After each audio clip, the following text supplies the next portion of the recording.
పొయ్యి మీద పెట్టే పని లేకుండా, అంతేకాకుండా ఎటువంటి షుగర్‌ని వాడకుండా కేవలం 3 ఇంగ్రీడియెంట్స్ తోటి మీకు ఇంట్లో ప్రోటీన్ కేక్ అయితే చేసుకోవచ్చండి.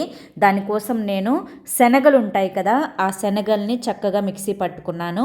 ఒక 2 కప్పులు తీసుకున్నాను. అందులో కోకో పౌడర్ వచ్చేసేసి ఒక 3 టేబుల్ స్పూన్స్ అనేది యాడ్ చేసుకున్నాను. శనగల్లో చాలా అంటే చాలా ప్రోటీన్ ఉంటుంది. తరువాత వచ్చేసి ఒక 15 నిమిషాలకి ముందు ఖర్జూర పళ్ళు వచ్చేసి ఒక 20 నుంచి 25 వరకు అంటే వేడి వేడి నీళ్ళల్లో నానబెట్టుకున్నానమాట. నానబెట్టుకున్న తర్వాత అందులో నుంచి విత్తనాన్ని తీసేసి పక్కన పెట్టేసుకోవాలి. కొంచెం గుజ్జున్న ఎక్కువ ఖర్జూర పళ్ళు అయితే కనుక అవి కొంచెం తక్కువ క్వాంటిటీయే సరిపోతాయి అన్నమాట. ఇందులో కొంచెం వాటర్ వేసేసి మెత్తగా మనకి ఒక పేస్ట్ కన్సిస్టెన్సీ వచ్చేంత వరకు కూడా మిక్సీ పట్టుకోవాలి.